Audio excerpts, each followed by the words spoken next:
We're above lawn care in the technical sense. This is a joke. Today, we're in North Carolina, visiting Phil and Patrick with Proactive Pool Solutions. Truthfully, I just want answers. Guys, count on us. That's a real thing. The business is on track to do $1 million in revenue this year. Right now, you have this huge vision of making strong men. It's okay to be a man. And you have absolutely no plan of how to make that happen. I burdened myself with responsibility of like getting married. But cash is tight. Revenue does drop. Payroll is tight every time. We need to push this year, but we have problems up front on day one. They are $160,000 in debt, just 24% interest. Big boy. And they're trying to get a $250,000 loan from the SBA. This is just business. There's no definition, so the mission means nothing. That word is important. Making strong men is different. A little bit insecure. It's like shameful. This is the Business Turnaround Show. My name is Mike Andes. I'm the founder of Augusta Lawn Care, where we have over 190 locations around the world. I travel the country fixing struggling businesses. I just mean in the media, I know within a week we could solve this problem from a cash perspective. Our goal is to give Phil and Patrick a strategy to turn around the company in the next 6 weeks. It takes way longer than you ever think. It's way harder. It's way more humbling. We'll do it this week. 100%. Put it on camera. I've been running Proactive by myself basically for since 2019. We need a second set of hands doing all the extra stuff that I don't have time for. We're supporting 2 families with 5 people off the same business that we were supporting just my family last year. I don't know how much of a cash trap there is, but it seems like mostly this is they hit a plateau of growth because their churn, customers leaving, got as high as new customers coming in, and they plateaued in terms of the number of customers they have. Then they started dumping money into Facebook ads, Google ads, etc., and it really still hasn't re-energized their growth. We are going through a period of growth that is definitely challenging, and it seems like every month we're running into the end of our budget before the month's done. We're always running into cash flow. We're always razor thin. So this is kind of like very classic $750,000 business, and plateaued because their churn equals now new customers. And so the question is either A, I can get more customers, or B, I can stop existing customers from leaving. So either you need to improve your service, i.e. your churn, so people stop leaving, or B, we need to get more customers at a faster clip. $750 in annual revenue. We spend every dollar that comes in. We're focused on growth, and we were pretty much break even. We've been pretty much break even for about 3 years. Between $750,000 annual revenue and $1.5 million, they've really got to make the jump to 1.5. The reason because like at $750, it's not big enough of a business to have 2 owners, an admin person, and they hired a general manager. Don't know what's up with that. The business is not big enough to be able to sustain them both. So I see that probably is the problem we're going to be facing. How's it going, man? How you doing, brother? Good to meet you. Good to see you, brother. Good to see you. I'm Phil. This is Patrick. Cool. Is this your house then? This is my house. Yeah. Super nice. Yeah. Keeping expenses low. We're operating out of the house. If I had to guess, we're going to get there and there's not going to be clear roles. They're going to be kind of stepping each other's toes. Some of them, they're going to be a little bit of sales, a little bit of operations, or a little bit of admin. Some of them lead the team meetings, some of them do the hiring. Like it's going to be a little bit of everything if I had to guess. And a lot of times that is just a result of having 2 owners that have the same skill set. Patrick lives 30 houses down. Oh, cool. He just moved down last year, trying to bring 2 families together and make it work. So it's a big thing. What's up, Hey, Mike? Patrick, good to meet you, man. Absolutely. So that lets us know, like, what is the problem they solved? How technical are they? And are they gonna send a video and put themselves out? And that's why now we're at this problem where this business is doing $750,000 in annual revenue and still not big enough for 2 owners to be able to coexist. We don't have 7 trucks here normally, just so my neighbors know. Just Monday morning, we all meet here, and then we go from there, and they all take the trucks home. So most like pool supplies inside here, and then office. Yeah, inside we try there. to keep. We have like back on the back. We're working on it, making it somewhere that they can stock up once a week and get everything they need for the week. Water blocks, so those are gonna be for the closings. Okay. So when you come back to grab those, there's a blue slip in for the water blocks and Glova's cleaner. Okay. So you'll come back tomorrow to grab those 2 things. Don't take them today. It's difficult though, because the trucks are kind of a limiting capacity. We can't say you have to have what you need for the week, because it really depends whether did we get a lot of rain, we're gonna need more salt. It's like we run smaller trucks. The F-150 is an anomaly. We run like Tacomas, and we have 1 small Ranger, so we can't have 2,000 pounds of chemicals on us. Can I see the Yeah, come on in. Yeah. The crib. I'll say a lot of chairs from our meeting this morning. We pack them in Oh, tight. really? Oh, Yeah. that's awesome. This is the part of like running the process. Like we want to keep getting better, and like no change can be too big or too small. And what's our vision? What are we doing? To say it all on 3. 1, 2, 3. Making men. Right? There's ways to do that. But we're here, right? Yep. We want to get tough. We want to do the right thing. We want to be capable men who fix and solve problems. Sound good? Let's get loaded up. We want people to be strong and capable, and we want them not to shirk to the lowest possible expectation. I like to tell people I was a late bloomer. Like I was not a go-getter in college. I went through all my 4 years of college without a job until I burdened myself with responsibility of like getting married, having a family. That's when like the burden, the yoke is what makes the man. Go bear the burden, and that's okay. And it is going to be hard, and you are going to struggle through that. That's the point of it. That's the point of everything. It is hard. Next. We have a repair technician who does just repairs, and that's something that we've gone back and forth on. We obviously want to teach the techs to be more capable. That's the vision is like we want to build men who are capable problem solvers in the world. We don't want them to just be stuck at this maintenance technician where all they do is check chemicals, clean the pool. And we've gone back and forth about like having them learn and do, and then tracking like who's qualified to do what. It's just like a big headache for us to track and figure out. We started thinking about it really like needing to have a kind of thing to point people to. If we're looking for unicorns who can do that, right? The reality of that equation is we build less men. We have figured some things out, and we just want to share that with our guys and as many guys as we come into contact with to just say like, it's okay to be a man. And if you're making the primary goal of the business to make strong men, then technically this business could be super successful and not make any money. If you need a turnaround and you're accomplishing that goal, what about the money part? We want to build men, right? So that's why we want to get bigger. We think we have something where we can affect change. We just happen to clean pools, right? Our vision, which I messed up forever, our vision, right, is building men. Our mission is we do carefree pool. We want to serve the clients. We just happen to clean pools. The secondary goal becomes in jeopardy if the first one doesn't happen, which is making money. I don't know how much thought they put into like their goal, and then more importantly, it's a function of, are they super happy because they're hitting that secondary goal of making strong men and not make money? Carry heavy things, pick things up and put Rocks things down. to weight, to feeding the village, right? That's Yeah. real. That's real. You have to go hunt. If you do not produce, the village doesn't eat. We're not far from that. We have stuff, but we're not far from that. When men don't do that, that's why everyone's lost. That's how things get lost. What's our secondary goal? I don't really have a secondary goal because it gets confusing. Everyone should know what the goal is very simply. So for Gus, that's change level professional in the industry. For the media team, it's make home service business owners rich. It's like, oh, like that's like we can make sense of that. At Proactive Pool Solutions, their goal is to build strong men. If you want to build a strong bank account, go to mikeandys.com/Black Friday. It's a completely free training event where I'm showing you how to grow a business from $0 to $3 million in any home service industry. Go to mikeandys.com/Black Friday, sign up, and everyone that shows up gets a $597 gift. The more men we can bring into that entry level and execute that job well, but also we need the repair tech to be firing and executing, because we need like a path to 6 figures, right? We're competing, like we're above lawn care in the technical sense, but like we're competing with plumbing, HVAC. Like how do we get a guy to make $100,000, you know? We lost 2 techs this summer. Yes. One of them went to become an electrician. One of them went to become an HVAC tech. I think it needs to change one word. I know it seems small, but it's tripping me up. To say that we want to create easy pool ownership by creating strong men, that's a big statement, versus just being, we want to create easy pool ownership and strong men. By saying by, it means that we need to create strong men in order for easy pool ownership to happen. So it's like, that needs to occur first, which means if you have churn, which they do at the employee level, it means it's very unlikely you're ever going to be able to get to the second part of your mission, which is to create easy pool ownership, which is also the way you make money. So I would rather that be like the primary thing, is like the business exists to make the pools like clean and make that like the deal.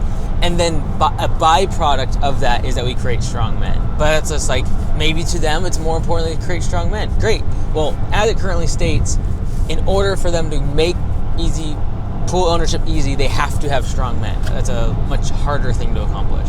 This is a career path. Like you can grow into, and you can make six figures, and you can make this. You can build a family in this industry, right? It's like communicating that to the guys coming in is like our bottleneck. Where like we don't have that solidified. The repair tech is like we want everybody to come in and learn how to clean pools and do the important chemistry stuff to build the proactive process to understand it. Is it usually a day or two of training before No. you can go out? How long? How Quite a long? bit. For this company, it takes like 2 months. It's a long training time because they want people to really know what they're doing. Most companies might be like 2 weeks, and you kind of just got to fill in the gaps. Yeah, we're trying to extend it. We're trying to get better. Caleb was in the truck. He's trying to. I'm trying to cut it down. Well, we had a talk, right? Yeah, like if yeah. we can fix these problems, like that is the singular missing thing. If we said if we have 100 fills, everything gets fixed, right?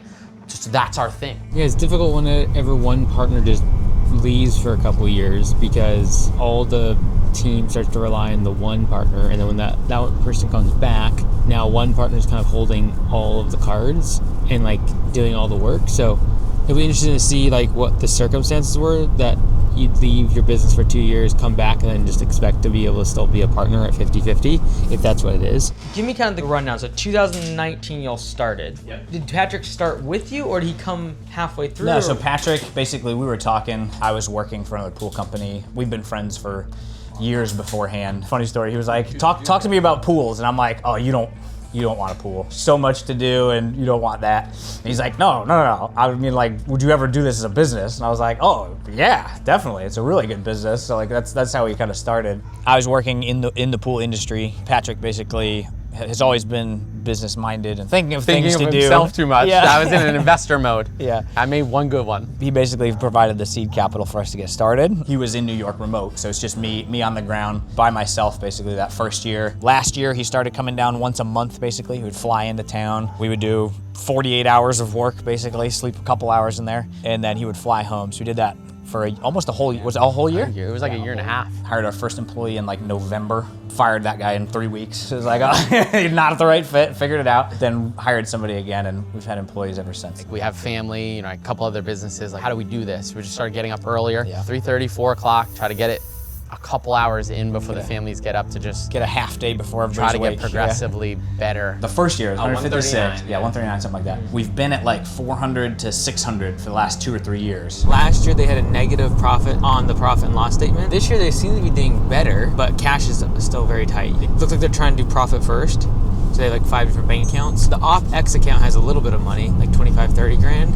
but everything else is pretty much nothing. We've recognized our biggest thing is people. Like, how do we train people? How do we get people to understand what our process is? Because we do things very differently than the industry. That's currently what we believe is our limit right now. It's like, how do we streamline the process to get somebody in to understand what we do differently, why we do it differently. 85% of the pool industry is just one guy in a truck. That's not what we're trying to do. The business is not big enough to sustain that kind of overhead. If you grow to 1.5 million, it can. They're gonna have to grow to that size in order to keep 2 owners in the business, not on the trucks. As it stands, you have 2 owners, so 3 overhead people, 4 people out in the field. That's not great. I would like to see at least 6 people in the field to 3 people in admin and overhead. The fact that we're near 1-to-1 and we're not even close to 1-to-2, like I'd be pushing them very hard to try to get to a 1-to-2 ratio as soon as possible. It's just gonna be very difficult to have that many overhead and admin people with so few techs. We do things very differently. So What's different that you do compared to what they've learned in the past? So like most companies, like splash and dash, like they keep the pool blue. Our whole idea is like we want to provide carefree pool ownership, right? We want to make it so that like everybody says pools, oh, it's a money pit, you don't want that. But the main reason that happens is because pool companies just aren't doing the things they need to do to make sure that the pool water itself isn't degrading the equipment and causing problems. So the way that we take Super care of aggressive water, nothing can grow in that. Of course it can be blue. Yeah, it's perfectly- but perfectly your equipment's blue. gonna die. One thing that makes our company different than like almost all the companies around here at least, we do LSI. So we're like balancing the whole water to try to prevent it from becoming corrosive or scale forming. This company is like the best I've been at from a quality standpoint. The last company I was working at, like you had to be in and out for like in 30 minutes. So you can't really do anything. We do a chemical process a little different. This is basically like taking a small sample from the pool. Like right here, I'm measuring the chlorine and the pH level. We can see this is the chlorine level and this is the pH, and based off the color it aligns with, that's your reading. This has high chlorine and high pH. And that's the thing that makes this company different. Most companies don't balance it like that. They'll just keep it at a standard range. The ranges were made for like Southern California, which obviously different climates across the US is all different. You can't really balance it like that because the pool could look really good, but it could be also like super corrosive to all the equipment and start taking minerals out of the grout and out of the plaster. This is another thing most places don't do, is like we actually measure it out and dilute it before putting it in the water. Because the acid is dense, it'll sink straight down and start destroying the plaster if you don't do this. Most companies just pour it straight into the water, which can damage the plaster and leave all sorts of marks. There's a lot of nuanced things that people don't realize. We try to make it as easy for the homeowner as possible. And we want to get that process done quickly, identify it, execute it, the whole process, and that's multi-layered. That's been a big challenge, growing from like Phil just doing that whole process to now layers of the team doing that process. What's lost in the communication, telephone, who's doing what, like streamlining that. When you have two partners, you have to keep growing. Otherwise, there's not enough meat on the bone. Like this is an ideal business to have $750,000 in annual revenue, 5-6 employees, and one owner. When you have two owners that are both gonna be taking a $70,000, $80,000 a year salary, now all of a sudden it gets a little skinny. And to be honest, we're balancing, right? Because like we are each married. We're trying to be good husbands also and be good fathers, and that isn't just working 24/7. That wouldn't work. How do we do it? And like we've already started at 4 o'clock. There's no more candle left to burn, right? Can't go later, can't not sleep. We've tried a couple times, doesn't work. I'll be interested to see how much they make, in terms of what percentage of revenue is from repair versus maintenance. Because they make double the hourly rate for repair. But I know they're also trying to simplify services, etc. What percentage of the revenue right now is from like the maintenance versus the repairs? It's like 55% maintenance and then like 45% is repairs. And so do you get a lot of customers that are like, hey, can you just turn on my pool, get it up to spec, and then I'll take over kind of We thing? try not to do that. Yeah, we get the calls, So, but that's not yeah. our clients. So we don't really do one-offs. We're looking to build a relationship with a homeowner who wants carefree pool ownership. The 4L framework talks about the 4 different reasons why every home service business will stop growing. It's either because of a lack of liquidity or cash, a lack of leads, a lack of labor, or a lack of leadership. So we'll start with liquidity, we'll go through each one, kind of find out some bottlenecks, and then from there figure out, okay, which of these ones can we actually attack and create a plan around. From a cash perspective, we're pretty tight because we're probably about 2 weeks worth of cash flow. Does that ebb and flow with the season? Like I feel like this is usually our time where we should be the highest. So Our problem with liquidity is we've incorporated 2 families now. So like we're tight. Our expenses are always 1 step ahead of our growth. Right now, we're about 2 weeks of cash flow. Payroll is tight every time. We don't have a month's revenue. when it comes to liquidity, I see any business that has less than 1 month of revenue in the bank as a constraint. And right now they have less than 2 weeks of revenue as cash in the bank, leading to a lot of problems when it comes to payroll and getting really tight on cash. We realized too, like getting Phil out to help build the business is like paramount, right? Like I said like a week ago, I'm like, you can never clean a pool again. Like repairs, we still need here and there, but like never ever clean a pool again. If the repairs are firing, that's the thing. It's like cash flow is good. So like our maintenance covers payroll, right? But then all the other expenses have to be covered by the repairs portion. So it's like if we're not doing $6,000 a week in repairs, it gets really tight. Our expenses are just always 1 step ahead. Are those, like that $6,000 a week, is that coming in from one-off, like, hey, my heater's broken, or is that from your existing clients? Existing clients, finding Yes. issues. Yeah, we very rarely, like at this point, take outside problems. In the business, we've realized like this bottleneck, our repair process bottleneck, it's been the problem for forever, since Phil was not the person doing it.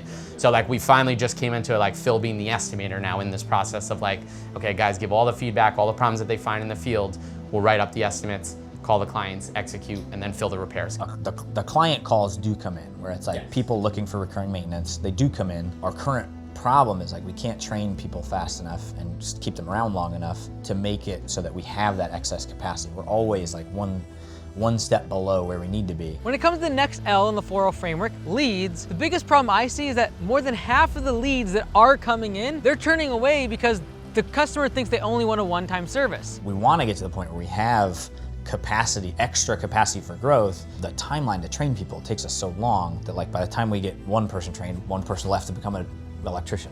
We get the next person trained, the next person leaves to become an HVAC tech. Leads aren't the problem, phone rings. The fact that we're just turning them away or saying that we don't do that service is a huge opportunity to be able to capitalize on that revenue and get more customers with the revenue we get from those leads. From a liquidity perspective, we're consolidating kind of all the truck loans, I'm assuming, Yes, into an yeah. SBA loan. Yeah, we're working through Is that. that a right 7A? now. 7A, yeah. And that's 160 total? It's 325. Oh, well, so you're gonna get quite a bit more Correct. capital. Yes. Yeah. Got it, because you're about 160 currently in debt, mostly Yeah. truck debt. Yeah. Actually have that right here. And like the big plan is like we just this winter, we realized too like where we are, we need to be able to push this winter. Revenue does drop a little Yeah. bit. One thing to keep in mind is that last year they actually lost money. On paper, they lost $5,000 on the P&L in 2024. In 2025, they've been able to grow their way sort of out of this problem and be a little bit more profitable. 75% stay year round, but some of those that stay year round do decrease frequency in service. Right now, they can't just fully execute because there's barriers on every level. So like part of that extra is like we are gonna increase our standards in the field, not only training wise, but like this goes into training. Like if their environment is more controlled, they'll be able to execute. So it's like that would be like the three of us, Phil, Camille, Joshua, and I, like going out into the field, like making sure every set of our 180 clients is proactive standard labeled, so our maintenance technicians can just go execute next year. We have responsibilities now that are bigger than just we can burden. We can't shoulder it by ourselves. Like we need our team to help us, right? We can't go back. From the debt perspective, we have 4 trucks, it looks like, that have debt on them. Most of the new stuff Tacomas. Yeah. That growth sucks cash. Getting 3 more trucks sucks cash. Having 7 trucks and 4 employees sucks cash. And so right now, that's why they have this cash crunch. The web bank, you paid off a lot of that. That's good. Good chunk. Yeah. So we literally have like, I think we borrowed 75 and we have like Down to 27, it's yeah. even 23 now. We Okay, actually. awesome. And that was high interest, so good Yeah, thing. 20 Let's go. yeah. That's the one killing us, man. Yeah. Let's go. And that's the thing. It's like if This if money we amount can- is the same cash flow. That's Yeah. 24% interest. big boy. QuickBooks, man, they get you. Is that what it was? QuickBooks. Oh, yeah. man. Yeah. Because that's $4,900 a month. Yeah. But with everything at $7,300 a month, I'm assuming if you even got 260 or so for your SBA, you'd probably be at 49. I think it's Okay. I think it's about the same payment. Okay. Right now they're paying over $7,000 each month to loan payments. If they are able to get this SBA loan, it would extend the term out for 10 years and their monthly payment would go down to $4,000. This would give them a little more free cash flow to be able to grow the business. You would have an additional like 90,000. Correct, So you yeah. would use that as work to Working scale. capital to get through and to hire. Yeah, because right now this is the thing siphoning out Yeah, all the for cash. sure. Yes, If we just yeah. wipe this all out, we'd have an extra $100,000 a Correct. year Of course, profit. of course. I think it's really interesting that if you just took away the $7,500 that they're paying every month right now in loan payments,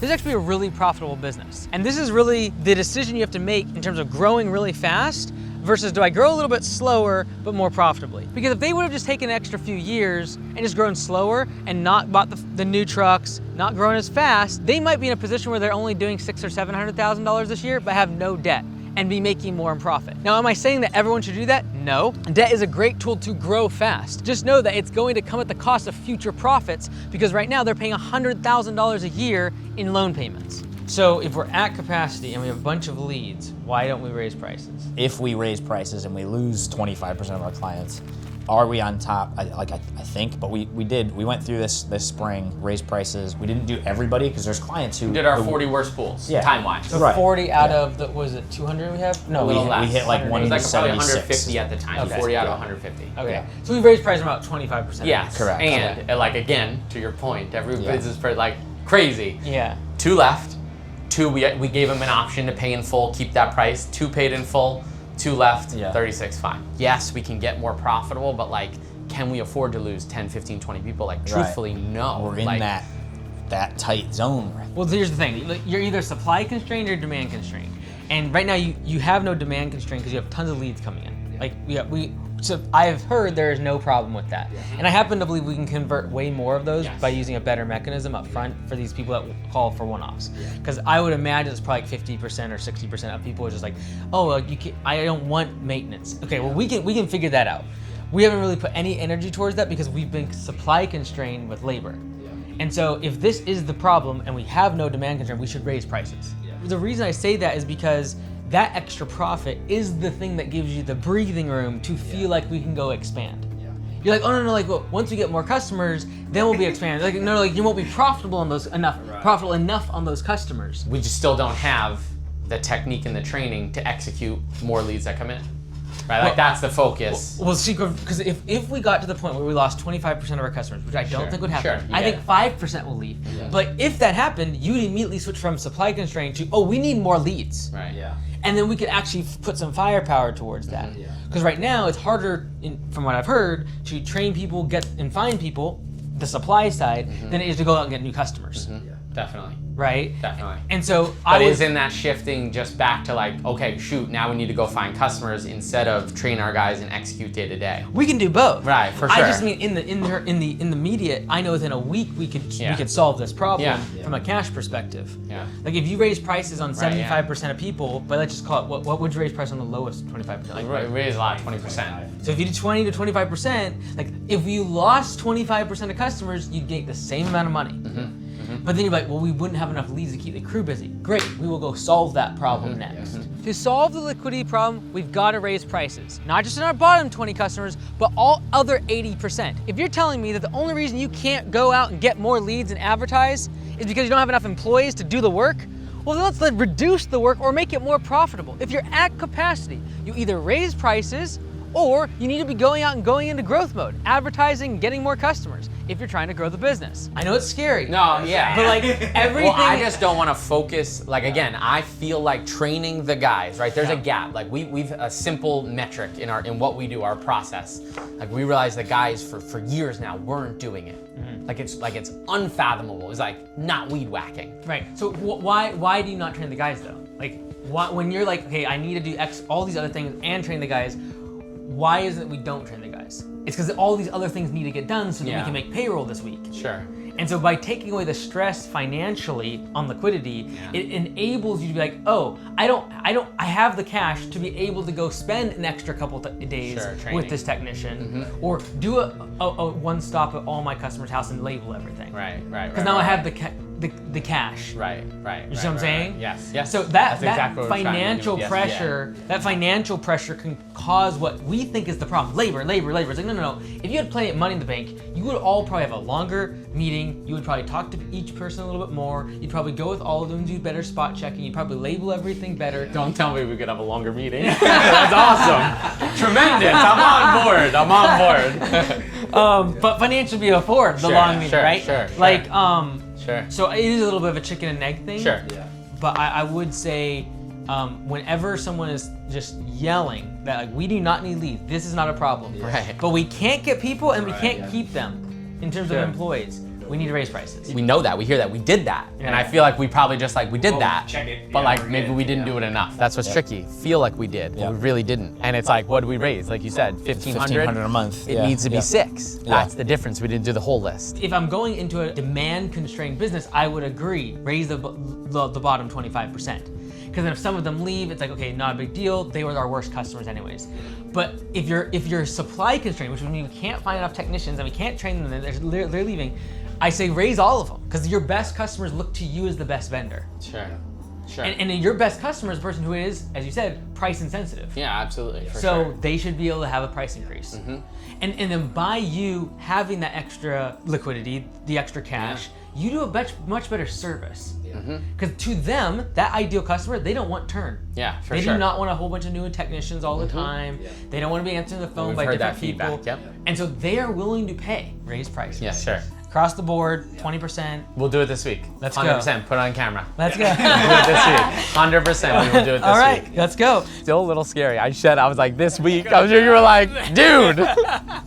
So hopefully we push a little quicker, but we also have some structure. We'll come back to that. But I do think that it will become then a leads constraint, and I think we can solve that problem. Yes. All right, labor. The next L in the 4L framework is labor. And right now they see this is the constraint for them growing the business because they got lots of leads, or so they say, but right now we can't get enough laborers and technicians to actually go do the work out in the field at a high level. I have heard I want a longer sales training process and I want a slower training process. I'm on this camp for certain services, and I think there's actually a way to kind of bifurcate this.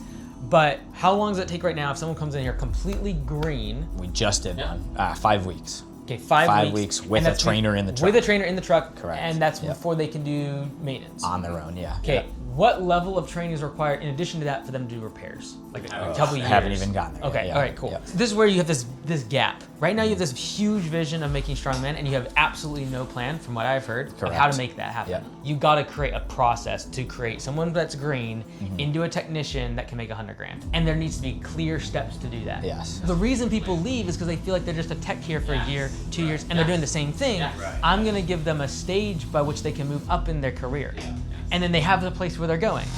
Otherwise, they do just look as like, I'm a technician, and then there's this repair person that I might get Ethereal to in years down the road, and they keep putting that in front of me like, oh yeah, you'll make a bunch of money if you just do that. It's like, well, that's years down the road. Right. Well, and then you create the same stages for that next level. Right. It's like, here are the levels for the technician. Here's the levels for a repair person. And like, then you're probably looking around 100 grand. Like if you finish all of it, you know it probably could take them 4 to 5 years to get there. Right. But you're gonna create 15 stops along the way and a certificate that they can frame in their bedroom every single time they pass the next one. It's not this unsurmountable task of like, I have to wait 4 years. Like we humans can't do that, Well, right? I need to win this one month, this And week, even this more year. so, they just think you're lying. Yes. Yeah. What does it mean to have a strong man? Yeah. We have not defined this word. Yeah.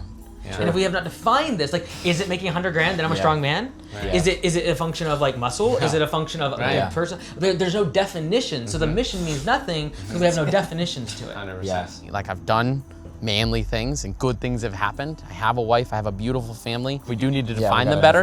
That's a great point. You should learn something every day, you should sweat every day, and you should put your hands on something, fix something every day, like something like that. When I've not done those things as a man, bad things have happened. Our goal, if it's to make strong men, we need to define what that is, i.e. what is the diploma, what is the certification, and then what is the steps all along the way to get there. So I'm gonna put for the 6-week plan, I'm gonna create stages of success for tech and for repair person. That could be like 5 to 10 for each. I would do more than less. And I would also say that within 5 weeks is too long to wait for someone to go from stage 1 to stage 2. Yeah. My question is like, for that 5-week process, can we consolidate it down to 3 in any way, shape, or form? Probably. Yeah. The same way I think about customers and getting them in the funnel and getting them through that as quick as possible using over-the-phone estimates or instant quotes, I've got to think about great candidates that are out in the labor pool. How do I get them in my business as fast as possible? Adding a whole bunch of time to the equation in an entire week, you could be losing out on those great employees. You talk to every business owner, like, oh, can't hire anyone, can't find good people. Like, it's ridiculous. We got 800 applicants for our post when we post it, and we want to dial that down. Like, there's good people out there who want to work. Like, we believe business owners aren't putting in the work to find the good people. Like, we probably spend 10 hours before we even say, are you a good fit for our company? And that's like, to get that down to that guy, like there's 3 of those, the 30 hours to find one guy. So we believe there's plenty of those guys out there, and we have them. They're good guys on our team. We just haven't had the system fully yet to plug them in. We can take a guy, instead of going to school, you make 50 to 60 grand for a couple years while you learn, and then you're on a path to that next step, make 6 figures. We can progress someone in a career to then be the GM, managing a few $1 million business. Once our process is great and our people process is great, then we can run. We can't just go hire 5 people. Right, it has to be at the right time, in the right season, with the right demand, and like that's where training comes in. It's like, if we can know that we can hire somebody, spin them up in 4 weeks, we can hire someone and spin up ads at the same time to then have the demand for them to fill in. It's like, you gotta do, you're juggling. You gotta do 2 or 3 things at the same time. Yeah, definitely. It's like, there was a human factor to it. It's like, we couldn't do 5 people anyway. So my thought was, I don't care if we lose 5 good people. Yeah. We couldn't hire them anyway. So like, if I can just find 1 good person at the end of this, let's put the hurdles up. We used to take 2 to 3 weeks, train, but we also would lose 30 to 40 clients a year because we weren't providing the proactive process that I One thing that I think could make it though, where you get the same level of training in 5 weeks, but you get it in 2 or 3, is if you have the cash ability to free you guys up to feel like you can go do better training. Because now instead of them just bumping along with a trainer for a week, where like maybe 20% of it is new information they're learning, you would actually be like, hey, you're actually with me and all we're doing is training. You could just create your training system and process to be much more quality control for you and upsells. Like talking to the customer, you could do the whole 9 yards and make it seem very, very professional. But while doing that, they are getting trained. That goes back to the stages of success. One of our stages towards the end is that you train 3 other technicians through their first couple phases. So if you're trying to create a brotherhood and then trying to create this aspect of the mission, it's like, well, training other people is actually part of that mission. And then I've got to, in order to say like you're trained and get the stamp, I need to have like actual processes, like stages for them to go through. And I would say, okay, let's just say it is 5 weeks. What are they learning in week 1? What are they learning in week 2? What are they learning? We need to have a curriculum. Yes. Right? Yes, that is what's missing. Let's just say it takes 5 weeks. But now we actually have a process that the trainer has to sign off on, and they're incentivized because it gets them to the next stage of their career, and the trainee is incentivized to make sure they sign it so that they get to the next stage of their career. And then you'd actually create an internal certification process. Like you could name this, like proactive, like because you guys have more of a technical thing, you could actually create certification in-house. Right? After 5 weeks, there should be absolutely a diploma that they can frame at home that says they're a certain technician and has your name on it. Like they're gonna go put it in their house, and that's something that's gonna go like on their resume. And so it helps them, right? If your goal is like, hey, we don't need to keep them here, we just want them to grow, then give each of those 5 weeks a certain certification name and revolve it around proactive. I think that would be huge from a retention perspective. Then it's just a function of how do we get more people in that funnel? And right now, like you're getting a lot of people to apply. What's that process look like when they come in from Indeed, for example? Is that where you're running ads? So Indeed, basically our process, they get an automated text to go watch a video on our website. They watch the video, it's like 4 minutes long. We ask them at the end of the video, we ask them basically, what's your favorite move off the diving board? We just want to confirm that they've watched this, so they have to put that into the form. I made a video myself and sent it to them. I moved on to the next part of the process, which is I went through to an in-person interview, and then they had me do a ride-along with Phil, and that's when they gave me the offer letter. So like 58% went through, actually filled it out right. They answered the question, down to 22%. So like Indeed leads, we had 331 this last spring, 193 actually filled out the form, 25%, 23%. Filled it out correctly. So then from there, this is where we pick up the process, like go from there. The video request, what are you asking them again? I send them a video from me this time. So the first video is from Phil explaining proactive and P for P. And then I send them a video, basically, I'll send you a copy of it, basically saying like, hey, we're looking for strong, capable men, people who can solve problems, out in the world. Like, what's the last thing that you've fixed or repaired, in your life? So there's layers to try to pre-qualify like a capable person. So that's where your big drop is right there. They're not sending a video back. Yes. How long does this take? Like from the time that they get an interview ad to like start to finish is like, it's usually like a week. 6 days.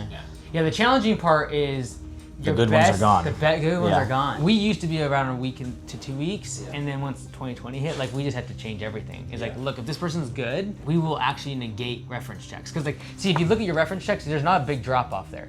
Like out of 7, 6 of them passed. So like, I'm trying to like, where can I get the most bang in terms of filtration as much as possible? But someone who's really good, they're gonna have 5 job offers today. And so sometimes your best people won't even do the next step of the process, not because they don't want to, not because they're not good. They just already got a job. They know how good they are, and they're not going to answer questions.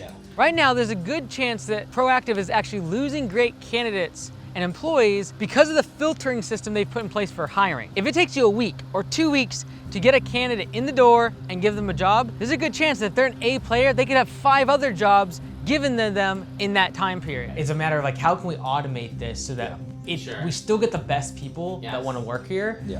that don't feel like, hey, look, why do I wait for a week when I got 5 Yeah. people calling me trying to Yeah. offer me a job? It's not, and that's the thing. We do our best to get back to them. It's just Right. it's a 7-8 step process. And you're yeah. waiting on references too. Yeah. You gotta wait Yeah. on references sometimes. Yeah. So you're saying maybe just, okay, that makes a lot of sense. It's like send the video, send your references on that Google list. So if we do decide to go next step, I'm not waiting for the references. I'm not waiting, I just call. Yeah, because I just have it. Indeed, you already have their resume typically.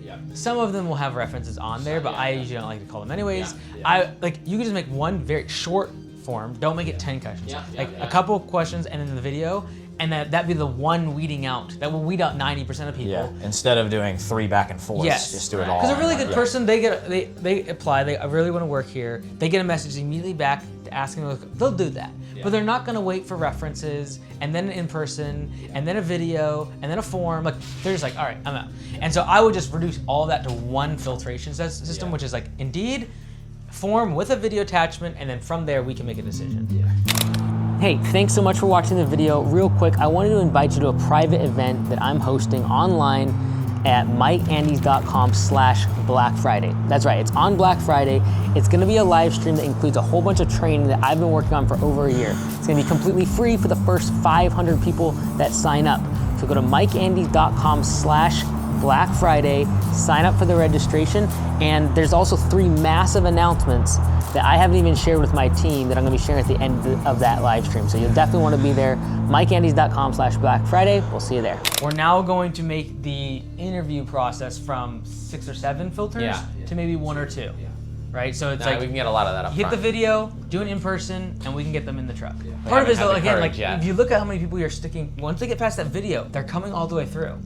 Once they get through a video and an in-person interview. Sure, and they're going through for a year. Yeah. Honestly. I'm just concerned that like the 3 people you got, there were 2 or 3 other really good Sure. all-stars that just didn't get past the Sure. first one Oh, you're because they right. had 5 job offers. You're right, Phil said that, and I was like, it doesn't matter if we find the right guy, but why not have more right guys? Right. When you have 200 candidates coming in for a job application, you do need to put certain filters in place to ensure you have a good quality candidate. However, adding too many, or more importantly, adding a whole bunch of time to the equation means that there's good employees that you're leaving on the table because they go get a job tomorrow. It does make so much sense. I'm trying to extend, I get, it's like an ego thing of just like, I know what we have to offer is good, like, I want the process to be longer. Yeah. Because if we get it right, I know we win. Think about it like college admissions, Uh-huh. right? Everyone almost gets in. Hate college so much. Right? But the reason the business model works, Right. and that is you apply, you get accepted very quickly. Yes.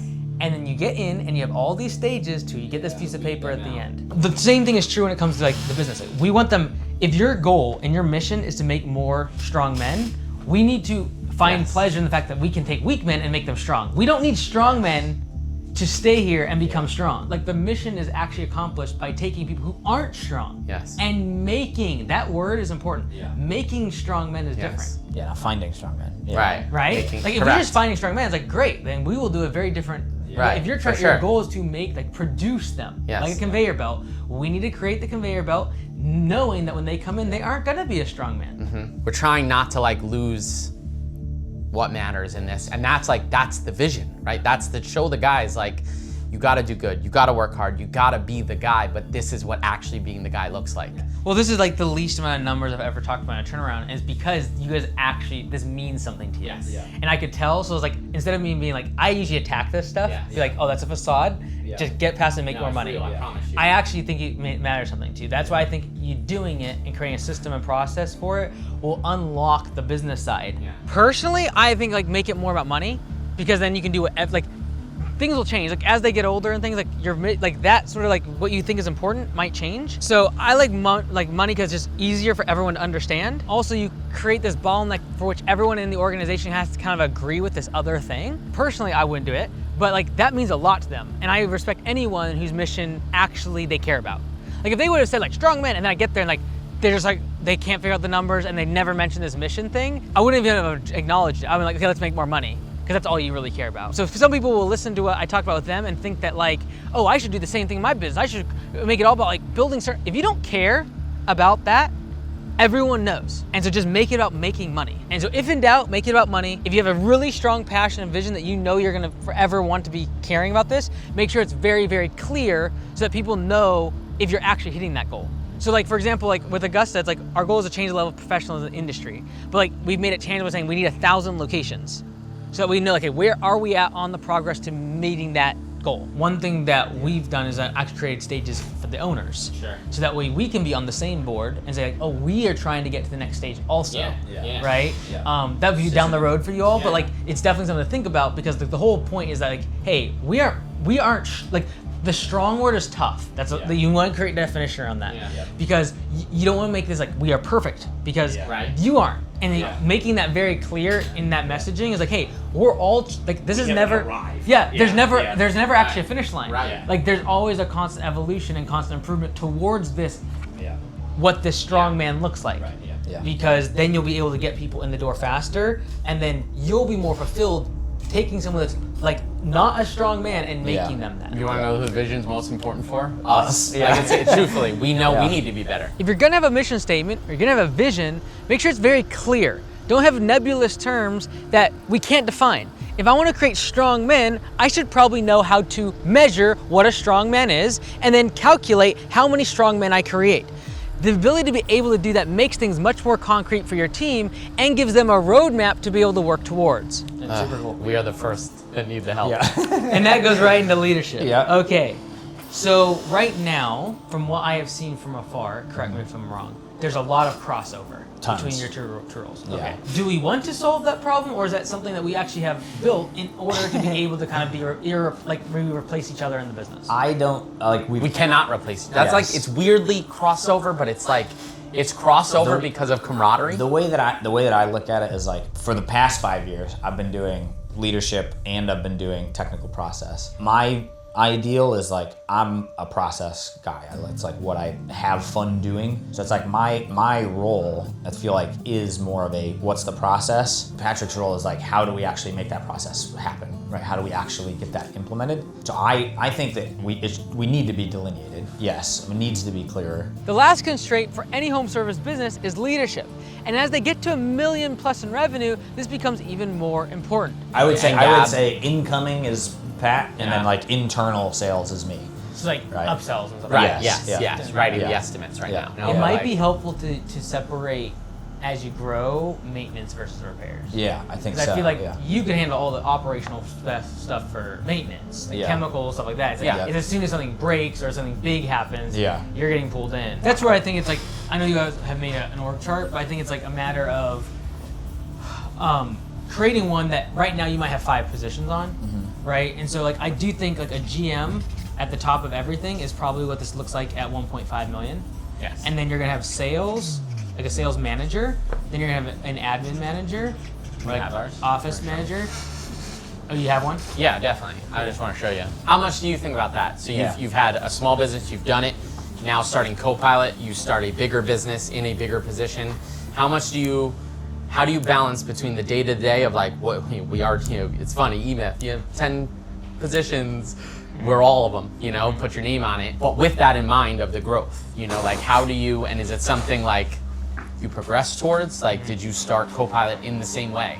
Of like, I'm Mike, I'm doing everything, we hire, my names are on there, and then I hire for it. Or it just starts at a different place. Like, when do you reach that threshold? Obviously, if you have a ton of capital, this is why like fixing the money problem is always, because like the reason you don't delegate out roles is because you're like, oh, I don't have the money. Like if you had $200,000 in the bank right now, you'd be like, okay, we're gonna go hire an estimator that has tons of experience. We're gonna hire an office person, and we're gonna go out and just crush like operations and just keep growing this business. So, sorry, I lost you again. My bad. I just didn't touch it. So like, but both times, like in all ways, I've always done where like I am very hands-on at the beginning, and then as the business makes money, and I'm like, okay, this is taking up 40% on a day. How do I delegate? Okay, this is taking 20% on a day. How do I? This is 10% on a day. To the point where like I can do these and like things will run okay. But it didn't start that way. Right. Like it's always gonna start like this. Like don't feel bad. It's just a function of like it's just like as you grow, knowing that like you answering the phone is like a poor use of someone's time, right? And then being like, okay, eventually that's 20% of my day. Doesn't make sense financially now to go delegate and hire someone full time to just do that.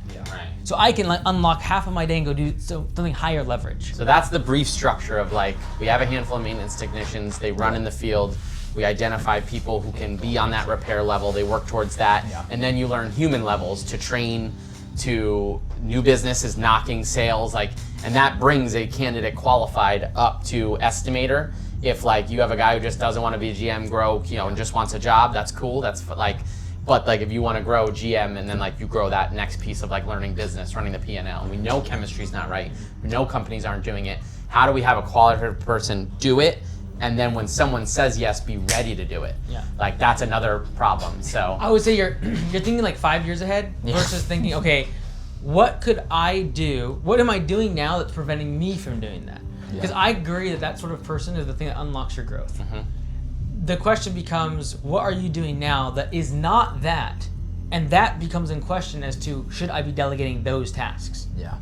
So like things like admin is things that we need to get off our plate. Yeah. Because I do believe that new business development and doing exactly what you just mentioned, and I'll talk about in a second, of like how do we get people that say they just need a one-time service, how do we get them in the door and make them very profitable? Yeah. We can do that if we were able to unlock a little bandwidth for us. Yeah. So this goes back to what we were saying, like I didn't immediately go hire someone that was hundreds of thousands of dollars to help me run Copilot.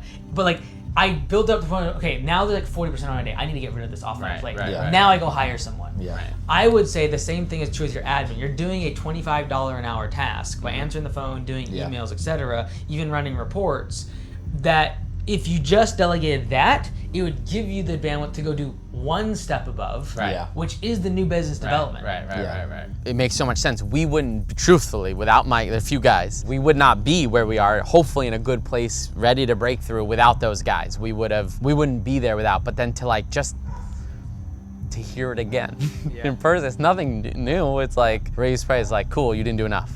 Raise them all. It's like, that's what admin, we know that. We know that. It's so silly. But it's like sometimes hearing it and then like, I'm always gonna poke. It's like, work through that more. And it's like, oh, okay, yeah, no, okay, back, that makes sense. Yeah, Pat needs to hear things three or four times. Yeah. My mother will tell you that for sure. Yeah. Admin delegated is important because then the next, like I'd say admin, right above that is operations. By you getting more time in your day because you delegate admin, operations will go smoother because now you have time to go out there and get with these guys. You have time to develop stages of growth. Like you have that. And then as time goes on, you'll eventually do the same thing with sales. Like that becomes the new business development is sales. And then we figure out finance, the next layer of growing. Yes. Right? And so I think admin delegation, like any task that's like in the office, answering the phone, you guys have instant quotes on your website, so you're already like ahead there. Like if you guys spend more time spend internal like doing upsells and like at the customer's property and getting these larger tickets, like that's higher value than someone answering the phone. Literally. So instead of being like, how do we hire an admin or hire someone to go do business? You Stop spend more of your time doing that and go get someone that's $25 an hour to answer the phone. Having Patrick and Phil doing the exact same things in the business is a big problem. We need clear roles of sales, operations, and admin. And right now, the lowest hanging fruit I see is the fact that they're both doing admin tasks, answering the email and answering phone calls. Get someone else to do that. If that was just done, like why don't we go do it? Because we have to do it. If we're just say like, hey, can we get this done? And then it's done, and then the guys have a checklist to do better. And the reason too is, again, it comes back to like, we can't afford someone, okay? But if we had the 5 minutes here and the 10 minutes here and the 15 minutes on the email and then calling this customer, if that was all taken on my plate and I had an extra 2 hours a day and I just went and did business development, so we know that's the thing that's gonna grow this business to 1.5, then we should make the trade. We should and how do we do it? We raise prices. Getting that admin person allows you all to spend more of your time doing sales, being out with the team, upselling, like that's the business development. The business starts to grow. The question becomes, if we raise prices and we lose a bunch of customers, or we do all this, we get a great admin person, and now we have nothing to do, what are we supposed to do next? Because then leads will become the constraint. Right now, if we get this loan and everything gets kind of like our monthly payments are down, we have more cash, how do we actually use $100 grand to go grow the business? Right now, there's like 50 to 60% of people coming in that we can't serve, and we're handing them off. I think we can monetize them. Is it very difficult to do repairs? Yes, much higher technical ability. I also think that there could be again, we have different levels, a technician's role or a repair tech role that is significantly paid more and also gives all the entry level guys something to aspire to be. Is that person expensive? Yes. But I also think that right now we're turning away hundreds of thousands of dollars worth of work every year that could also be converted into recurring. So this is what my thought is. The offer for these people that are asking for one-time services, bending that, instead of saying no and offering it to someone else, making it so good for you financially where you're like, I'm willing to do it and go get a repair tech to be able to cover this cost. And I think I can convert 50% of them into maintenance with my offer. Yes. Yeah. If someone said, hey, I just moved in, I need someone to come figure this out, it's not working, okay, great. We usually say no, we do not have the time. But if we said, you pay $1,000 deposit, and that allows us to come out. And that $1,000 deposit goes towards your maintenance in the future. But then on top of the $1,000 is any repairs that we're gonna have to do. And then again, you would have, to your point, very difficult to schedule someone that is like, basically has to show up and figure things out and fix them. It's gonna be a lot more difficult. But that $1,000 recoups the cost of acquisition. Sure. As well as it baits them to get onto recurring. Yep. So either we're gonna get $1,000 that immediately we're profitable in the customer because it doesn't cost $1,000 to get the customer. Correct. Or we're gonna get that $1,000, give it back to them in the form of a credit towards recurring Which maintenance. just like spreads out cash flow. 100%. Right. Yep. And then that way we can run ads knowing that, because the reason ads were hurt in the past, but $7,000 is half of that. Probably more than that is people that don't need recurring service. They just see the pool ad and like, oh, I need someone to fix my filter, right? 100%. Pay for the next lead. Right, and so That's it. if you can get the $1,000, like, will some people say no? Yes, but in the middle of spring when everyone needs, they will say yes, and then you will convert them into the recurring. Instead of saying no to customers that don't want recurring service from day one, I want to monetize those customers, since when I go out and spend money on ads, 60-70% of them are going to be for one-time jobs. I'm going to set the filtration system of, if you give me $1,000, I'm going to then be able to do that one-time service. And to make it sound really easy for them, it's like, hey, look, we can give you some referrals for smaller guys, but like, in order for us to really serve our clients, we expect, we get $9.99 down. Yeah. And if you do end up having us a recurring, that'll just go towards that. So it doesn't really cost you anything. But in order for us to be able to serve you the way we know we need to, that's what that initial deposit goes towards.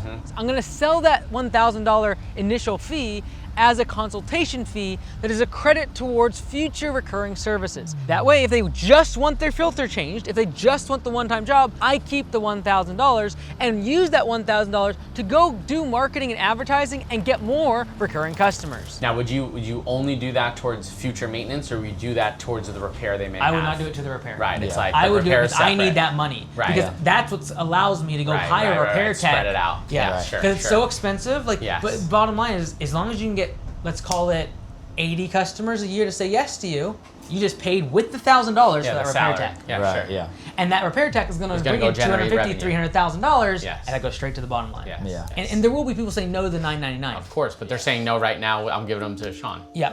I'm already saying no to them. They're saying no to us. You need 2 people a week Right. to say yes to that offer to pay for a full-time repair tech that unlocks $300,000 for the business. And by the way, greases the gears to get more maintenance. Yes. That right now, like, they're saying no to maintenance, but they don't even know what maintenance is because they just Correct. bought a house with a pool for their first time. Correct. If the vision is to create more strong men, Sure. we need to create a bigger We need business. pools. We need pools. Amen. Okay, so I got 6 things. 6 weeks, 6 things. Stages of success for a trainer, a technician, and a repair tech. This one you can get done in like 6 to 12 months. This one can take you 2 to 3 years. This one can take you 5 to 10 years. That's number 1. Reduce hiring filters to just the video and the in-person interview. Define what a strong man is. Next thing, number 4 is admin delegation. This one could be done as soon as possible. I know it's a scary one. Raise prices. Across the board, 20%. It'll give you the confidence. Okay, we can hire an admin person. No problem. So we're getting a $1,000 consultation credit. Sell the $9.99. Don't Right, it's right, a right, credit. right. Don't worry about it. Sell it. Yes. It's a service. And then if you use us for maintenance, we just credit that towards that in the future. Yeah. Oh, that's such a home run. We're here. We wanted to show you guys we're extremely serious. We value Mike's time and tutelage, and we were trying to implement everything we could that he blessed us with. We are unbelievably thankful for the time with you guys. First thing we addressed was liquidity.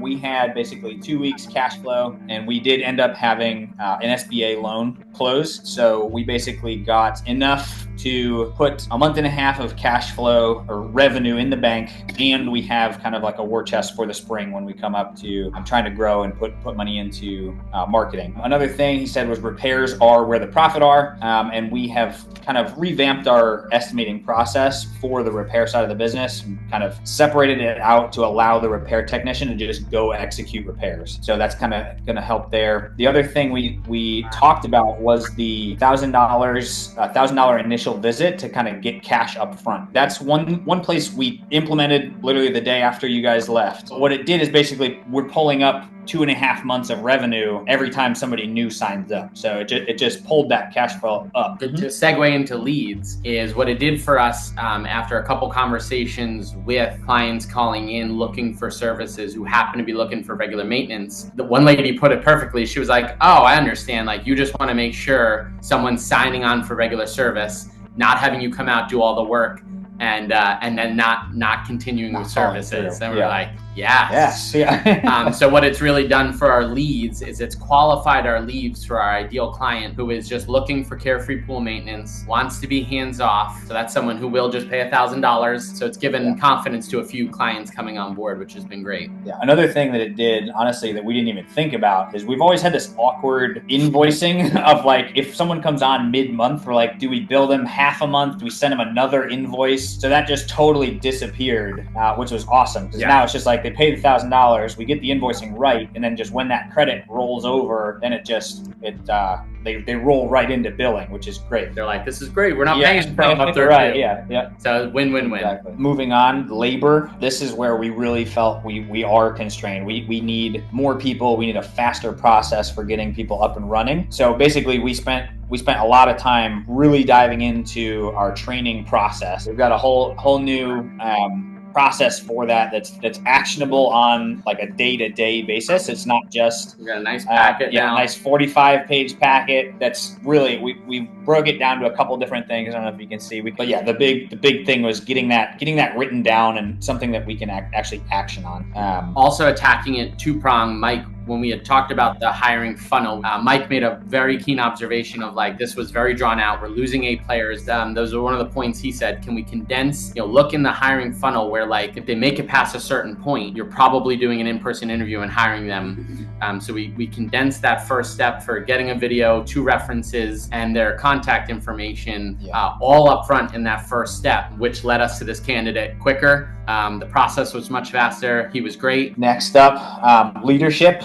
We had basically a lot of crossover between our responsibilities and roles. Gone through the process of like putting our names, E-Myth style, putting our names on the roll, signing the sheet, getting that kind of clear definition of who's responsible for what, to make sure that we're all on the same page. We all know who's responsible for what, and just acknowledging and signing and saying yes, putting your name on that and being responsible for it. Next thing, stages for success. We touched on. We kind of have broken it down to 4 different stages, and then we're in the process of developing 6 different training programs for the next level up of repair technician, getting certified, and all these things along the way. Yeah, Mike made a really good observation again, that's literally what we're missing, right? So this is the Orenda certificate that they give us, so we know they're certified in the 4 pillars and the Orenda Chemistry Academy. So we're going to create the same thing along the lines when they become a maintenance technician and they're certified after doing training. So it'll be a little bit of that dopamine hit that as they hit stages, they're going to actually get a certificate acknowledging. It's not just wait a year and a half and right. It'll be good. Yeah, so having those along the way. Great freaking point. Yeah. Another thing he touched on is like defining our mission. Yeah. And making sure like we worked a while on this, and we realized it doesn't have to necessarily be strong men that we're trying to create, right? We're trying to create people who have a certain mindset, and it's like we're not victims in the world. Like we can cause change to know whatever scenario we're in. We can cause a good thing to happen in the world. It's more about creating that mindset than it is a specific like who are only men or only that. But we want to create something that changes the way a person thinks. So we got a little more clarity on that, which is good. Yeah. Raise prices. That goes to liquidity and leads a little bit. being labor constrained. So shortly after we raised prices $74.99 per client, we lost 4 people. The revenue in October with 154 clients was $52,917.15. And with the price increase, even with a decrease in clients, which you guys know is how it works, 149, we only dropped off 4 clients. Revenue went up to 976.62. So we had a $5,000 increase with a few less clients. Yeah, we did a lot. Yeah, we took it very seriously, and we definitely followed the plan. And there's something about having somebody who's ahead of you in the process look back and say, "Oh no, dude, you're just do these couple things," and it's like it kind of lifts that fear of like the unknown. It's like, nah, if Mike walked this path before, it's a lot easier. It's like the 4-minute mile, right? Literally. 4-minute mile, everybody thought it was impossible. And then one guy does it, and it's so much easier to follow in someone else's footsteps. It's the crazy thing.